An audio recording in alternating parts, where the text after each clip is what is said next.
삶과 떠나는 삶이라는 제목으로 같이 말씀 나누겠습니다. 겨울철, 어저께 보니까 절기가 입춘이더라고요.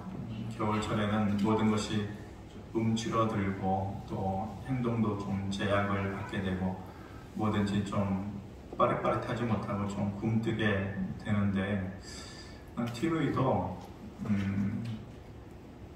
좀 잘 안 보게 되고, 그런데 요즘 들어서 제가 막 일부러 챙겨서 열심을 내고 보는 TV가 프로그램이 하나 있거든요. 우리 전통 가요 경연대회 미스터 땡땡이라는 프로, 여러분들 뭐 다 보실 것 같은데 시즌 1 때에 참 인기가 많았어요. 시즌 2가 시작이 됐는데 시즌 1 때에 우리가 흔히 얘기하는 탑7에 들었던 성적이 좋았던 사람들이 어떤 삶을 살아가느냐의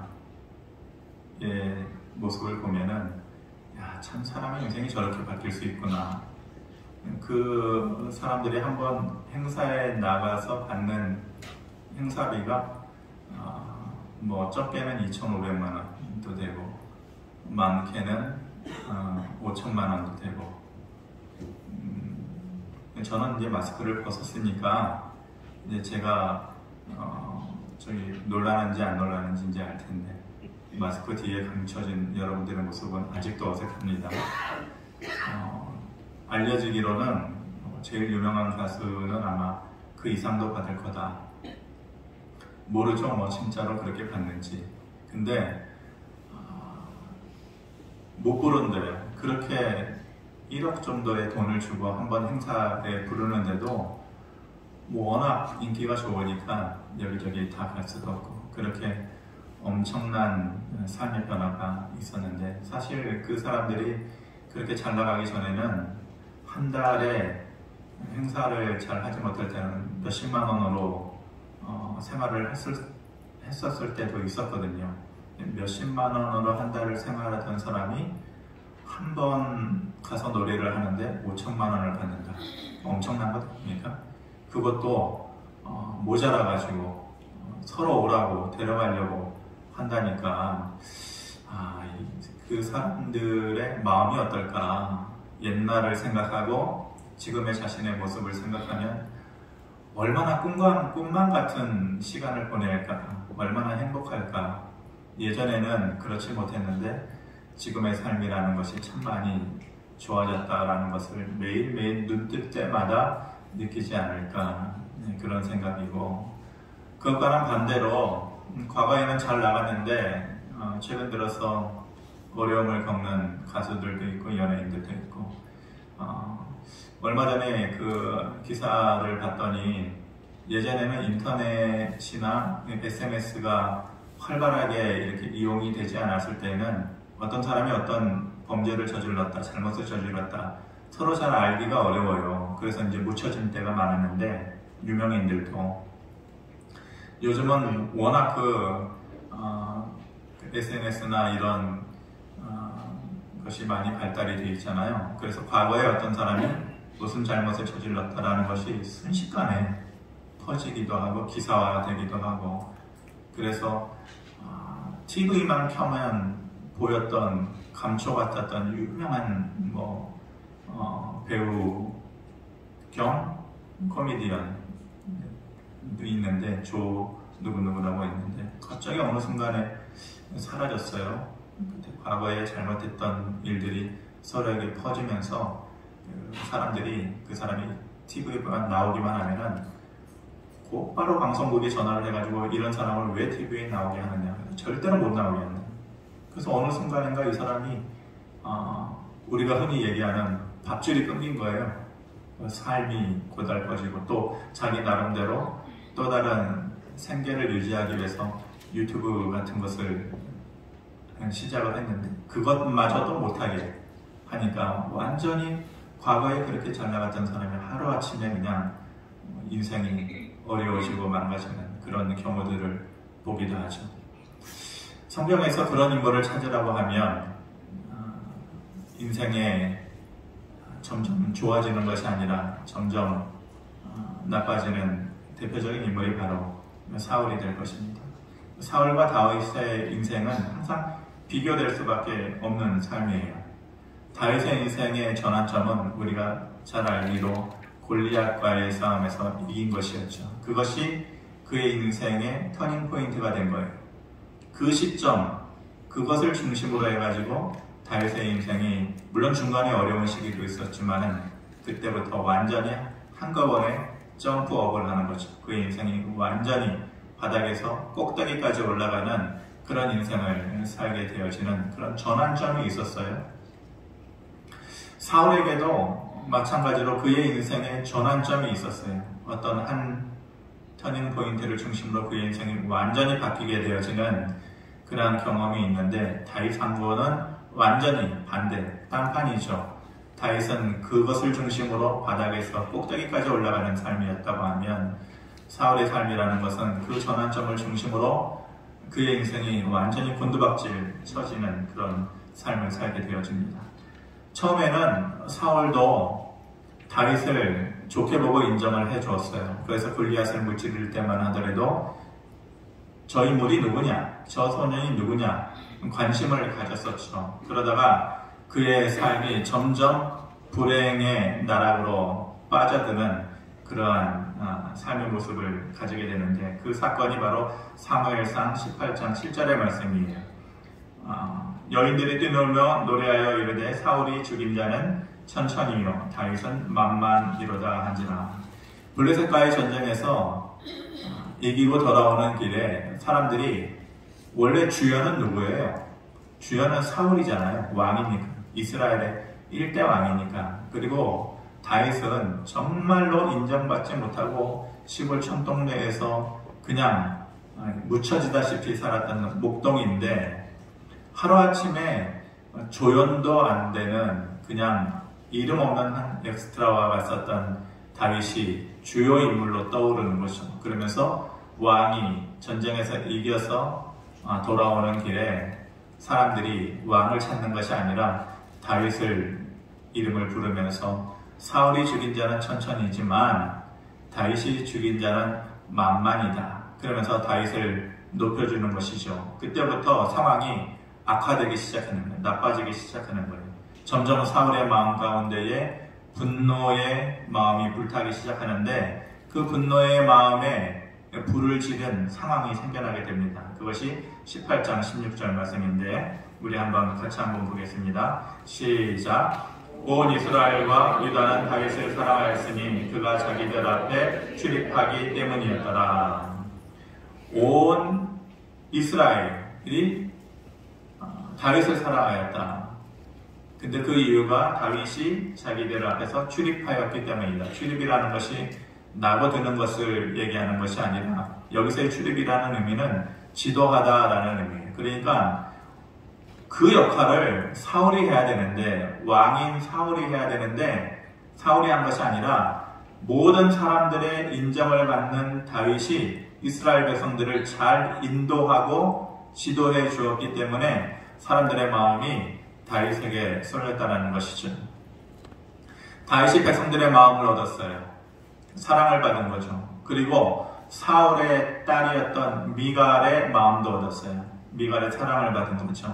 뿐만 아니라 사울의 아들이었던 요나단이 뭐라고 얘기해요? 자기의 목숨보다도 더 다윗을 사랑하고 아꼈더라. 그러니까 모든 사람들이 통틀어서 그 마음이 사울에게 있었던 마음이 일시에 다윗에게 이제 옮겨가게 된 것이죠. 이때부터 이제 시기하는 마음, 또 미워하는 마음이 시작되고 사울의 인생이 망가지기 시작하는 것입니다. 그렇게 달라지는 모습을 누가 눈치채느냐? 사울의 아들이었던 요나단이 눈치를 채요. 그래서 이렇게 말합니다. 요나단이 그의 아버지 사울에게 다윗을 칭찬하여 이르되 원하건대 왕은 신하 다윗에게 범죄하지 마옵소서. 그는 왕께 득죄하지 아니하였고 그가 왕께 행한 일은 심히 선함이니이다. 한마디로 뭐예요? 다윗이 아버지에게 잘못한 것이 뭐가 있습니까? 오히려 선을 행했을 뿐인데 왜 그를 죽이려고 하냐고. 그렇게 하면 할수록 망가지는 것은 당신입니다. 그런 마음을 가지고 살면 좋았던 것에서 나빠지고 오히려 피폐해지고 망가지는 것은 당신이니까 멈추세요. 거기에서 그만두세요. 라고 권고하는 것이에요. 이 말을 들었어야 했죠. 사울은 그 말이 틀린 말이 아니니까 그 말을 들었어야 됩니다. 근데 그 조언을 듣지 않아요.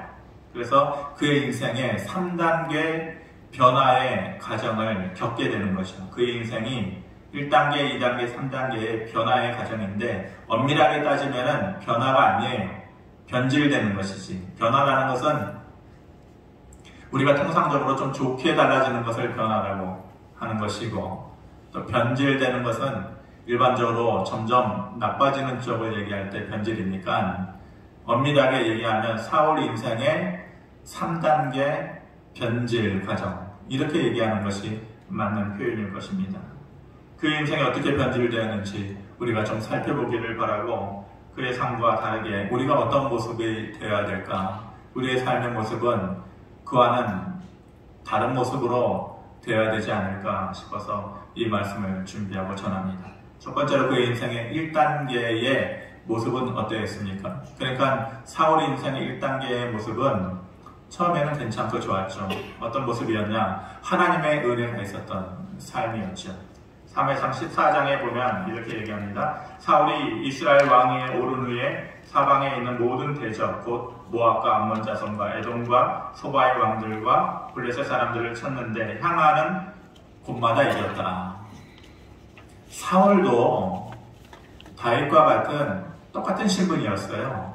처음에는 그도 목동이었죠. 그 목동이었던 삶이었는데 그가 나중에 왕이 되고 나서 암몬과 모압과 에돔과 블레셋 사람들을 쳐서 향하는 곳마다 승리를 거두는 삶을 살았다.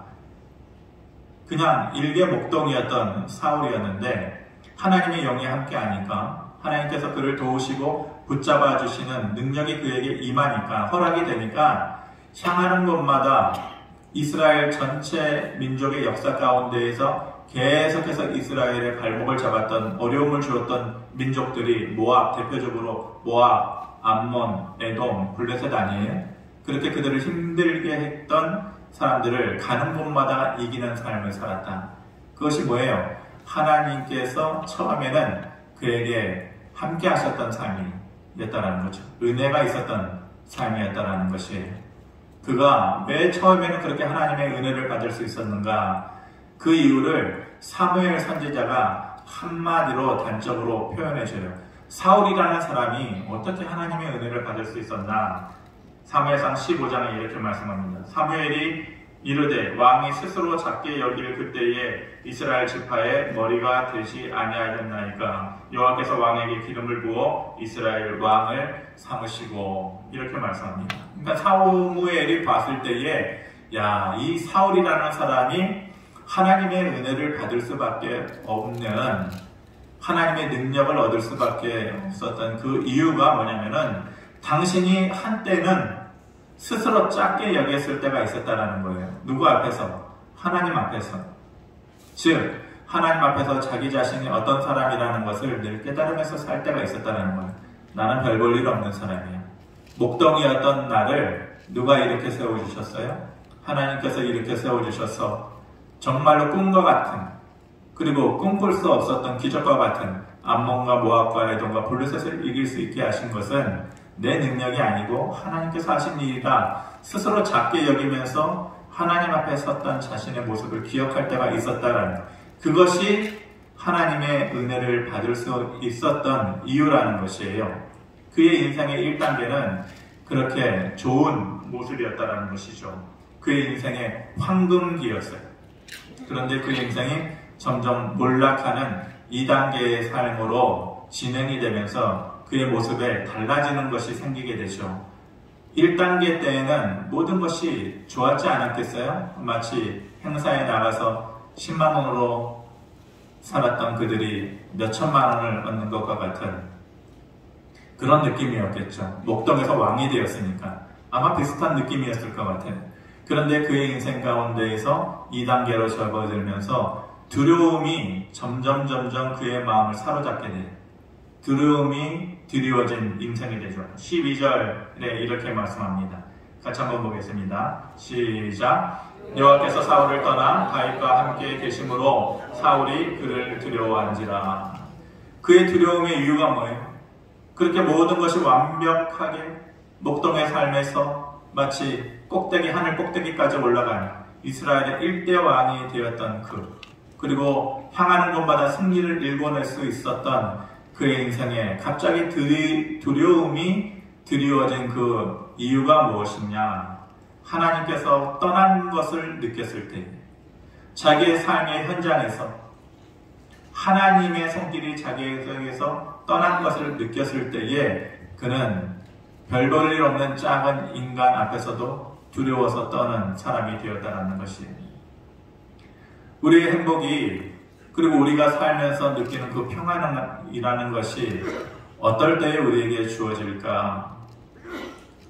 정말로 물처럼 펑펑 쓸 정도로 많은 물질이 어느 순간에 우리에게 한꺼번에 주어졌을 때에 하늘을 나는 것과 같고 구름 위를 걷는 것과 같은 그런 기분일까? 그런 기분이겠죠. 저나 여러분들은 아마 그런 경험까지는 이르지 못했으니까 그 느낌이 어떤지 정확하게 모르겠지만 아마 그런 기분일 것 같아요. 그런데 우리가 인생을 살면서 그 기분이 계속 유지가 될까요? 정말로 사람은 고깃덩어리만으로 존재하는 것이 아니라 영혼의 존재잖아요. 사람에게는 육신만 있는 것이 아니라 마음속 깊은 곳에 무언가가 빈자리가 있는 거예요. 그런데 그것을 단지 물질적인 것이나 사람이 줄 수 있는 것으로 채워질까? 채워지죠. 일시적으로 채워지는 것이지 계속해서 그 마음을 유지할 수 있는 것은 아니에요. 우리가 진짜로 행복하다는 것을 느낄 때가 언제예요? 우리의 삶 가운데서 평안하다라고 느낄 수 있을 때가 언제예요? 그것은 하나님께서 내 인생 가까이 함께 하신다는 것을 느낄 때예요. 그 느낌이 없으면, 하나님께서 우리의 삶의 현장에서 떠났다라는 마음이 들 때부터 우리에게 있어서 평안은 떠나가는 거예요. 우리의 삶에서 두려움이 찾아오는 거예요. 제가 직장 다닐 때 그때 이제 뒤에 있는 사모하고 직장을 같이 다녔었어요. 그 직장 생활이 참 좋았어요. 나름대로 한동안 얘기를 드린 것 같지만은 무게감 있는 역할을 좀 했었어요. 그러니까 외국사를 담당하면서 정말로 그 하고 있는 일이 존재감도 있고 사람들도 인정을 해주고 또 기쁘고 그랬을 때인데 좋은 것이 좋을수록 마음은 허전해지는 거예요.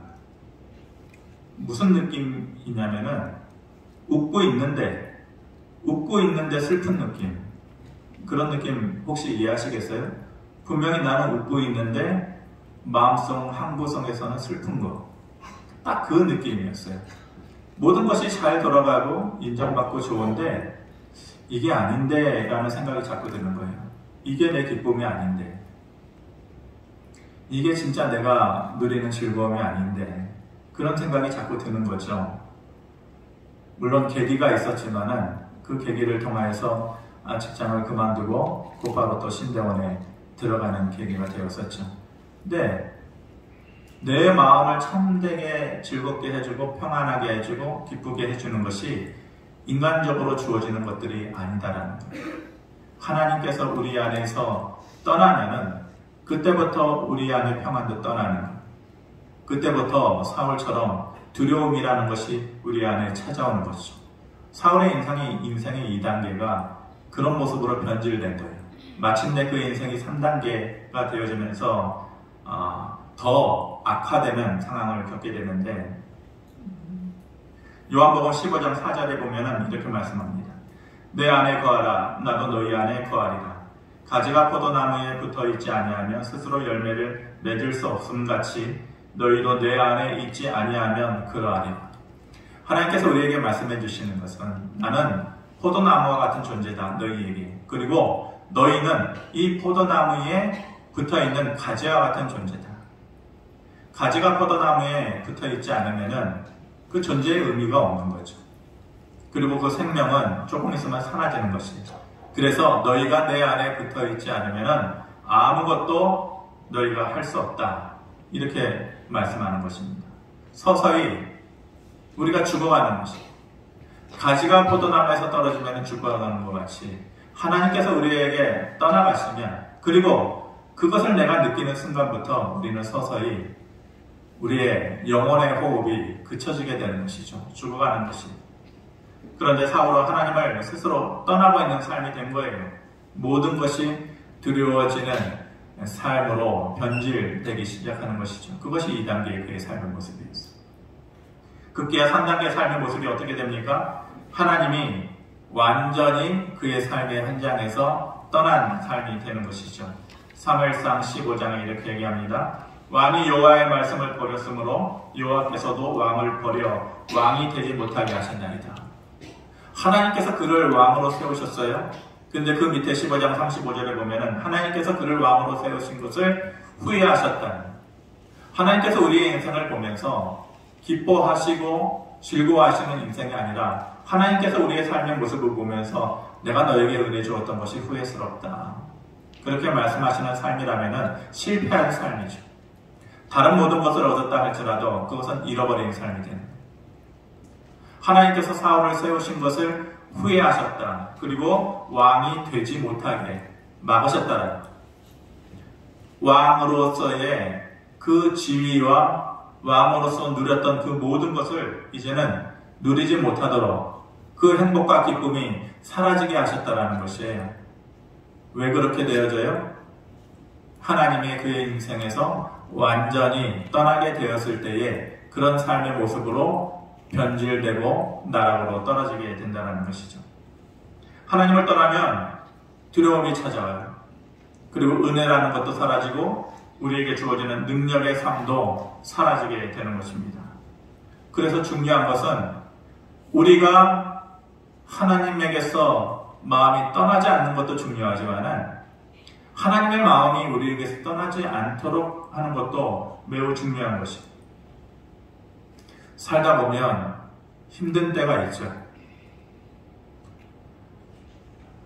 사람에게 다 말로 꺼내놓지 못할 사연도 생기게 되어지고 그것 때문에 답답하고 찾아갈 곳도 없고 나를 위로해 줄 만한 사람도 눈 씻고 찾아봐도 없을 때가 있죠. 그럴 때 오히려 하나님을 찾아야 될다라고 우리가 생각해야 되는데 그렇지 않다. 그러면서 우리의 마음이 하나님을 떠나고 우리의 마음이 하나님을 떠나면서 하나님의 마음도 우리에게서 떠나게 되어지는 그런 불행의 악순환이 시작이 되는 것입니다. 하나님 앞에 우리의 마음이 떠나지 않는, 아무리 어려운 순간이 올지라도 그 마음을 유지할 수 있는 것이 매우 중요한 것이죠. 그렇게 사울처럼 하나님을 떠나는 변질되는 그런 인생의 과정이 있다면 다윗처럼 바닥에서부터 그의 인생이 서서히 올라오면서 변질이 아니라 변화되는 삶의 모습도 있다는 것이, 우리 인생이 어떤 모습으로 살아가야 될까 고민해야 되지 않겠어요? 나는 지금 어떤 모습으로 살아가는가? 사울의 3단계 변질 과정을 살아가는가? 아니면 다윗의 3단계 변화의 과정을 살아가는가? 내 인생의 모습을 지금 이 시점에서 한번 들여다봐야 될 필요성이 있는 것이죠. 다윗의 삶은 어떤 삶이었습니까? 첫째, 그의 인생은 점점 얻는 삶이 시작되었어요. 점점 얻는 삶. 가정 안에서도 인정받지 못하고 아무도 알아주지 않는 그 사람의 시선이 끊어진 그 장소와 시간에서 혼자서 그냥 양치면서 살아야 했던 그 목동의 삶이었던 다윗에게 점점 그의 인생이 얻어지는 삶이 된 것이죠. 사무엘상 18장에 여호와께서 그와 함께 하셨으므로 그는 모든 일을 성공적으로 수행해 나갈 수 있었다. 그 이유가 뭐예요? 전제 조건이 뭐예요? 모든 일을 성공적으로 수행해 나갈 수 있었다라는 그 전제 조건이 하나님께서 그와 함께 하셨기 때문에 사람의 마음도 얻고 하나님의 마음도 얻었어요. 요나단의 마음도 얻고 사울의 딸 미갈의 마음도 얻고 없고 온 백성의 마음도 없고 그리고 하나님께서 함께 하시는 하나님의 마음도 얻을 수 있었기 때문에 그의 인생이 그렇게 조금씩 변화될 수 있었던 것이죠. 그래서 그의 인생은 2단계의 평안을 누리고 3단계의 하나님의 은혜가 있었던 삶을 살아간 겁니다. 사무엘하 3장에 보면 온 백성이 보고 기뻐하며 왕이 무슨 일을 하든지 무리가 다 기뻐했다. 뭘 하든지 그가 무엇을 하든지 모든 사람이 그 앞에서 박수 쳐주고 웃어주고 기뻐해주고 이러면 아무리 못하는 사람도 용기가 생겨요. 훌륭한 코미디언과 훌륭한 개그맨들이 사람들을 정말로 웃길 수 있는 힘이 어디에서 나는지 알아요? 자기의 재능이요? 아니에요. 아무리 좋은 재능을 가지고 있어도 앞에 사람이 웃어주지 않으면 그 재능이 발휘가 안 돼요. 아무리 설교를 잘하는 사람도 앞에 사람들이 반응이 싸늘한 얼음과 같으면 그 설교를 죽쓰는 거예요. 아무리 노래를 잘하는 가수들도 앞에서 입을 벌려가면서 호응해 주지 않으면 그 목소리와 호흡이 짧아지는 거예요. 다윗의 삶이 어땠어요? 무엇을 하든지 온 백성이 그 무리들이 다 기뻐해 주었다. 그의 마음 가운데 그 전에 없었던 담대함이 생길 수밖에 없는 삶이죠. 그의 마음 가운데 평안함이 생길 수밖에 없는 삶. 시작이 무엇부터 시작된 거예요? 하나님께서 함께 하심으로부터 그의 인생이 그렇게 달라진 거예요. 그 인생의 마지막이 어떻게 변화됩니까? 사무엘하 7장에 주 여호와여 나는 누구오며 내 집은 무엇이기에 나를 여기까지 이르게 하셨나이까. 이 표현, 이 고백은 한 인간으로서 할 수 있는 최고의 고백이에요. 무슨 말이에요? 감당할 수 없는 은혜를 내게 주셨군요. 내가 누구이겠는데, 내 집이 무엇이기에, 나 같은 사람이 무엇이기에 이런 복과 이런 은혜를 주셨습니까? 한 인간으로서 고백할 수 있는 최고의 감탄, 최고의 고백이 바로 이거예요. 도대체 내가 누구이기에, 내 가정에 무엇을 했기에 이런 복을 주셨나니까? 이렇게 감당할 수 없는 복을 주셨나니까? 그의 인생의 3단계는 온전한 하나님의 은혜로 남이 빼앗을 수도 없고 흉내낼 수도 없고 꿈꿀 수도 없는 하나님의 은혜가 채워진 그런 삶을 다윗이 살 수 있었던 것이죠. 무엇에서부터 시작된 거예요? 하나님의 마음을 얻으니까 그의 인생이 그렇게 달라진 거예요.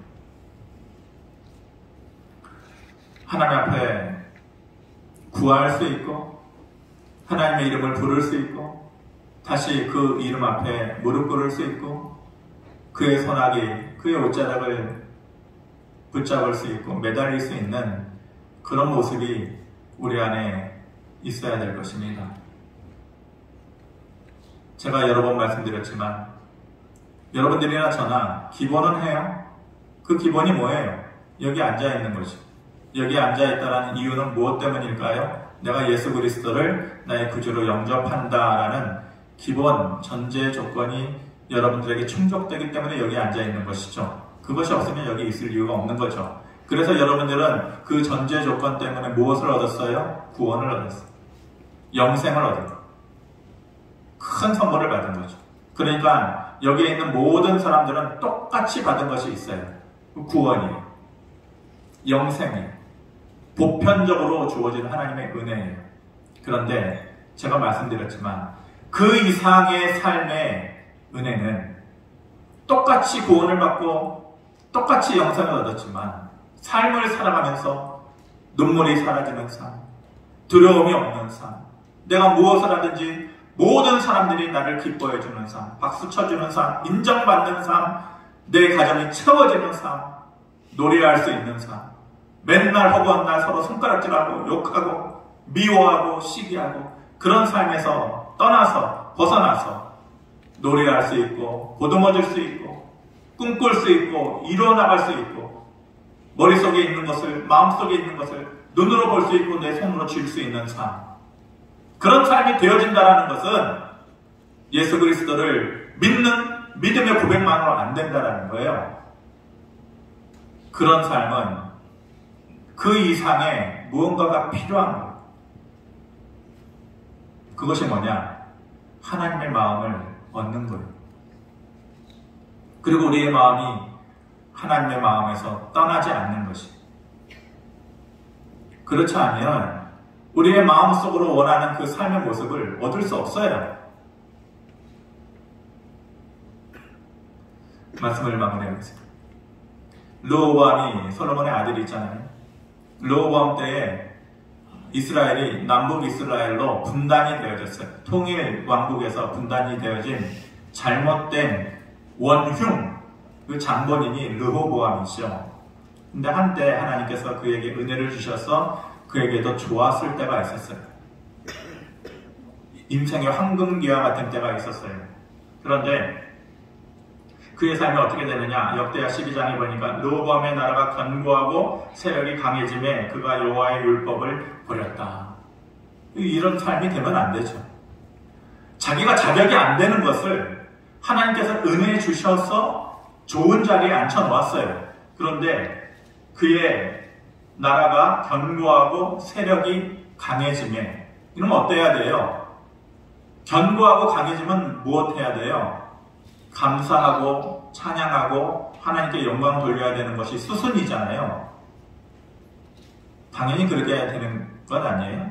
그런데 뭐라고요? 그가 그때의 여호와의 율법을 버렸다. 반대로 하는 거죠. 우리도 똑같아요. 좋아지고 나면, 해결되고 나면 하나님의 자리를 박차고 나가는 그러한 잘못을 우리도 똑같이 저지른 거죠. 그랬더니 그의 인생이 어떻게 되어져요? 역대하 12장 5절에 그때 여호와께서 이같이 말씀하시기를 너희가 나를 버렸으므로 나도 너희를 버려 에돔의 시사기의 손에 넘겼다. 너희가 나를 버리면 나도 너희를 버린다. 너희의 마음이 내 안에 있으면 나의 마음도 너희 안에 있겠지만 너희 마음이 나를 떠나면 나의 마음도 너희를 떠날 것이다. 그래서 르호보암이 삶이 어떻게 되어져요? 솔로몬 때에 그 솔로몬을 지키던 왕의 친위대 그 경호원들이 금방패를 가지고 있었거든요. 금방패. 전쟁을 하는데 방패를 금으로 만들어 가지고 이길 수 있겠어요? 그런데 얼마나 나라가 부강하고 좋았냐면은 금으로 방패를 만들었어요. 그런데 이 때에 르호보암 때에 애굽의 시사방에게 그 금방패를 다 빼앗겨요. 그리고 방패가 없으니까 금방패는 빼앗기고 무엇으로 방패를 만들었다고 하면은 놋으로 놋방패를 만들었다고 했어요. 금방패를 빼앗기고 놋방패를 손에 쥐는 삶. 내 안에 있는 좋은 것은 다 빼앗기고 모든 것을 잃어버리게 되어지는 삶. 하나님의 마음이 우리에게서 떠나면, 우리의 마음이 하나님에게서 떠나면 우리의 삶에 금방패는 사라지고 놋방패를 들게 되어지는 그러한 삶이 우리의 현실이 되는 것입니다. 그것이 하나님께서 우리에게 주시는 믿음의 원리예요. 우리가 하나님의 마음을 얻으면 우리의 삶은 변화되어집니다. 반대로 우리가 하나님의 마음을 떠나면 우리의 삶은 변질되어집니다. 그래서 우리의 안에 있는 것을 서서히 잃어버리게 되어지는 것이고 누렸던 것들도 사라지게 되는 것입니다. 이것을 이 시간에 우리가 아멘으로 받아들일 수 있어야 될 것이고 우리의 삶이 사울의 삶과 같이 그렇게 되지 않고 시간이 지날수록 더 누리게 되어지고 더 채워지는, 더 얻게 되어지는 그런 삶이 될 수 있도록 하나님의 마음을 얻을 수 있는 저와 여러분들의 삶이 되어지기를 주님의 이름으로 축원합니다. 고마우신 아버지 하나님, 우리의 삶이 누구의 삶의 모습으로 되어져 가고 있습니까?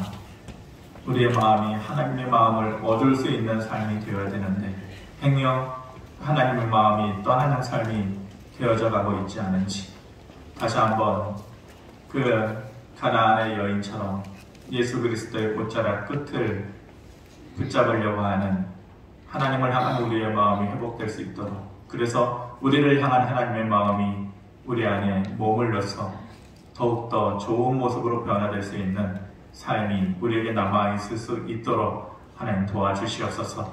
감사드리며 예수 그리스도의 이름으로 기도하옵나이다. 아멘.